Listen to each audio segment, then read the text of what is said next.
на тренинге предназначения ты говорил, что мужчина не должен заниматься женскими делами, а именно отношениями. Как тогда быть, если я чувствую дисгармонию в плане мужчины и женщины в отношениях, а жена не особо хочет развиваться в этом направлении или предлагает способы, которые, я считаю, проблему не решают? Варианты ждать, пока она почувствует, или разводиться – так себе выход. Я действительно говорил на тренинге предназначения, что мужчина и женщина – это разные существа, и у них в силу этого разная ответственность. Да? То есть, понимаете, на каждое существо Творец возложил свою задачу. Ну, природа возложила, да, не Творец, а природа. Вот родился дикобраз, у него длинные иголки, там носик, лапки и прочее. Какую жизнь он должен прожить? Он должен прожить жизнь дикобраза. Что значит жизнь дикобраза? Означает ли это, что он, не знаю, там, парит в облаках? Нет, парят в облаках орлы. А что делают дикобразы? У них там своя тема. Они там ползают где-то, что-то едят, а что-то не едят. Ну вот. Короче, у них все свое, понимаете? Вот что предусмотрено, то он и должен делать. И так как мы говорим, что животное идеально, ну, то есть оно живет инстинктом, а инстинкт не ошибается, то ни одному дикобразу не придет в голову попытаться прожить свою жизнь, например, как бегемот. Почему? Потому что он не бегемот, он дикобраз. И выбора у него нет. А вот у человека выбор есть. Но то, что у человека есть выбор, это не отменяет то, что есть программа. Да, то есть, если ты родился мужчиной, ты должен жить жизнь мужчины, так же, как дикобраз должен жить жизнью дикобраза. Если ты родился женщиной, ты должен жить жизнью женщины. Жизнь женщины – это не какая-то прям предопределенность вот тотальная, да?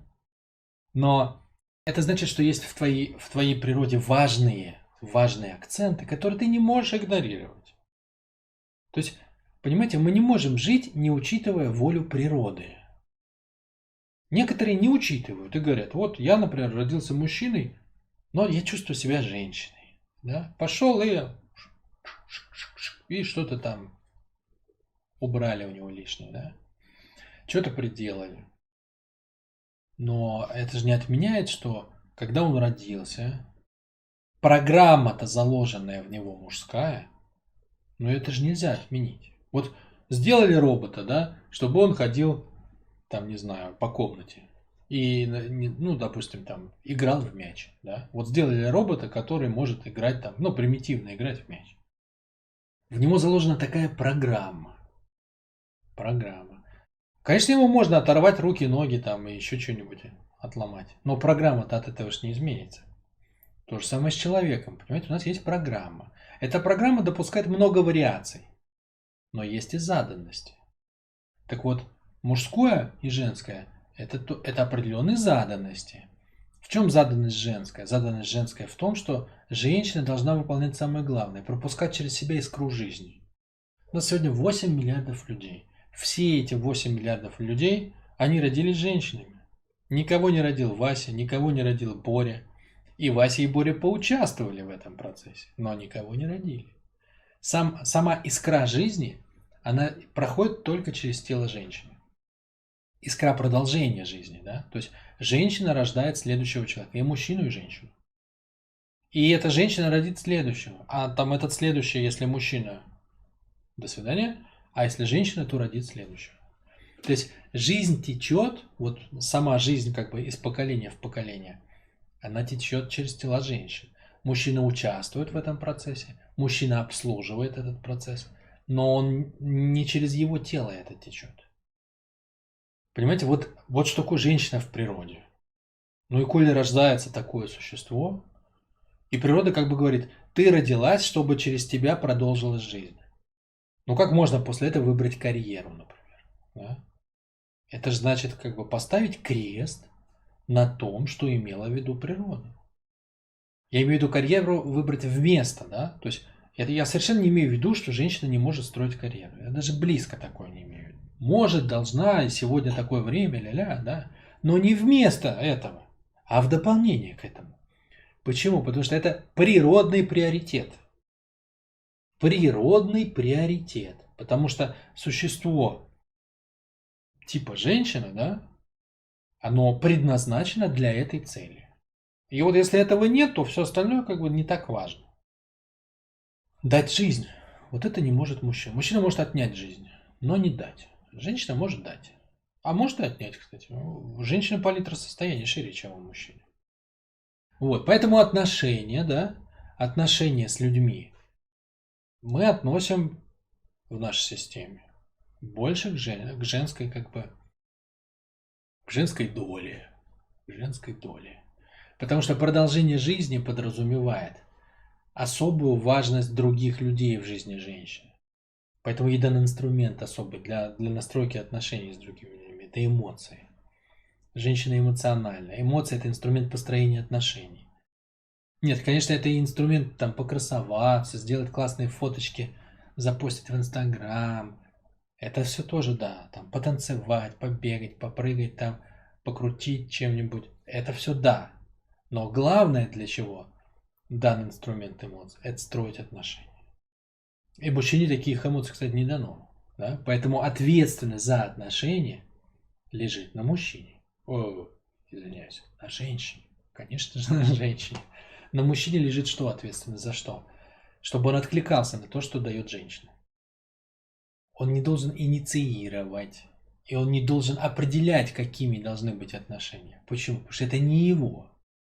Это не его. Почему? Потому что у него нет инструмента такого. У него есть эмоции.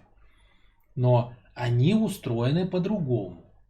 Мужская технология работы с эмоциями. А это другое. Это другое. Может ли он делать как женщина? Может. Но потеряет мужественность. Вот так устроено, понимаете? То есть каждый должен делать по-своему. Если мальчик с эмоциями работает по-мужски, он простой как мужик. Если по-женски, у него и как бы сбоя начинается. Он платьице начинает тяготеть одевать, с девочками общаться там, ну и так далее. Да? Поэтому это важно, понимаете, не запутаться, кто ты, и на правильный манер, на природный, использовать те инструменты, которые даны. Иначе будет всяко кака. Будут всякие извращения, будут всякие отклонения. И у человека будет, так как у него, в отличие от животного, есть выбор, у него будет выбор сказать, что это либо мне надо над собой работать, но так никто не говорит. Вот на практике почти никто так не говорит. Ой, мне надо над собой работать. Все говорят, без этого можно прожить, или там в природе бывают сбои, или я особый случай. Вот так все говорят. Никто не говорит, что я как бы со мной что-то произошло. Я неправильно распорядился природной задачей и природными инструментами. И в итоге вылезло у меня вот такое вот, там, не знаю, какой-то косяк, отклонение, извращение, там, девиация или что-то в этом роде. Так никто не говорит, потому что надо же над собой работать тогда, да? Ну и что это? Надо признать тогда, что со мной что-то не так, произошло некое отклонение от природной функции. О, ну это такая скучная история. Так никто не делает. Так никто не делает, потому что свое право на свои чувства считается незыблемым, хотя это не имеет ни малейшего отношения к действительности. Так вот ты говоришь, что у меня вот ситуация, женщина как бы она не очень хочет развиваться, не очень настроена на отношения. А что мне делать? Вот я что? Что ты написал? Чувствую дисгармонию. Дисгармонию, и женщина предлагает способы, которые проблему не решают. Ну, что тут делать? Вот, как бы, как тебе сказать? Давай возьмем более простой пример. У тебя есть автомобиль, там, но он не ездит. Ну, допустим, он ездит, но часто ломается. Да? То есть ты можешь там не по городу ездить, а далеко тебе не... На дачу уже там за 150 километров тебе не съездить. Ты опасаешься. Ну, то есть такие вот, ну, бытовые там, в магазин или еще куда-то можно съездить, да, без проблем. Ну, если что, там на этом самом можно на подъемнике доехать до сервиса, да. Вот, а вот далеко уже страшновато, да. Вот что делать, как ты думаешь? Вот, ну, варианты-то те же самые. Ну, то есть, по идее, тебе нужна машина, на которой ты можешь ездить далеко. Если ты чувствуешь дискомфорт, то, по идее, тебе нужна машина, которая ездит далеко. это идеальная ситуация. Если у тебя нет такой машины, что ты можешь сделать? Ну, ты можешь отказаться от цели, не ездить далеко. Ну и все, эта проблема исчезнет. Все, просто реши для себя, что я на дачу езжу на электричке или не езжу вообще. Вот тебе решение, пожалуйста. Ты можешь взять текущую машину и проапгрейдить до новой. Ну вот, второе решение. Ты можешь купить новую машину, продать старую, купить новую. Третье решение. Ну вот это же, ты же знаешь ответ тоже. Вот, ну на самом деле, ты как бы зачем пришел? Чтобы я решил ребус, как бы так получилось, чтобы жена осталась такой же, и чтобы, ну, та же самая, что есть, потому что менять не вариант, и при этом развиваться она не хочет, а при этом что-то не то. Вот как бы вот вывернуться? Да никак. Да никак. Я взял абсолютно циничный пример с автомобилем. Просто, чтобы ты увидел простоту ситуации.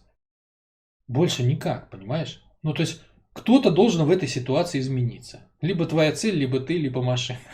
Ну, просто реши кто. Просто реши кто. Жена, конечно, это не машина. И речь о намного более серьезных вопросах. И более того, ты даже не можешь, в принципе, об этом думать вот в этой же логике, да, потому что ваши отношения – это плод ваших совместных усилий. И в конце концов, это человек. И в конце концов, вас связывает там прошлое общее, там, ну и так далее. Но варианты вообще, вот что может произойти, да, то есть либо ты отказываешься от цели более глубоких отношений, либо ты действительно ищешь человека, который может дать тебе эти отношения. Либо твоя жена развивается, но это не машина. Ты не можешь взять ее и заставить развиться. Она должна захотеть. Поэтому вот, понимаешь, как бы они примерно в той же плоскости, эти варианты лежат. В той же плоскости. Единственное, что ты можешь попробовать, с моей точки зрения. Хотя это уже будет неправильно. Почему? Потому что ты, по сути дела, взялся этим самым перевоспитывать свою жену. Да? А ты должен быть ее объектом. Ну, воспитание такое слово, как бы детское в каком-то смысле, да? Но объектом ее эмоционального воздействия ты должен быть. Если все правильно, да? То есть ты должен быть вдохновлен ею. Но если тебе хочется попробовать сделать это, ты можешь попробовать вдохновить ее на новый тип отношений. Ты, по идее, как мужчина, не этим должен ее вдохновлять. Ты должен вдохновлять ее своей по мужской части, короче. Вот. Но если ты хочешь изменить ситуацию, она не меняется, отказаться ты от этих отношений не готов, и цель для тебя важна, ну, получается, тебе придется взять на себя женскую функцию. А как ее взять на себя? Тебе придется начать жить так, как ты бы хотел с ней жить. То есть попытаться заразить ее новым типом отношений. Еще раз, в идеале она должна это инициировать, а ты откликаться. Твое дело регулярно выть. Я чувствую, что это не так, да? То есть, ну, давать ей сигналы, она ответственна за отношения, она должна, как женщина, ей же дан инструмент специальный, понимаешь? Она же более чувствительна, чем ты. Поэтому она, как женщина, должна первой почувствовать проблему и инициировать какие-то изменения. И начать жить в соответствии с новой моделью, вдохновив тебя на это. Вот это так должно быть. Но в твоей ситуации, ну, это можешь попробовать сделать ты, раз ты ощущаешь проблему. Но я реально слабо себе представляю, чтобы сидит женщина, которая уже как бы в этом смысле расслабилась, да. Она говорит, а мне окей. Ты такой, ой, я хочу более глубоких отношений. Она говорит, а мне окей. А что ты выпендриваешься? Что тебе не так-то? Ну и ты тут начал жить по-новому, и она вдохновилась. Ну вот если честно, я слабо в это верю, да. Но как тебе и тут, и вот тут, и вот так, и чтобы это осталось, а вот и вот это появилось, и при этом жена не менялась, ну, как бы, ну, только так тогда. Только так тогда. А вообще вопрос из разряда сказочных. Да, как мне влезть на елку и чтобы ничего не порвать, не ободрать.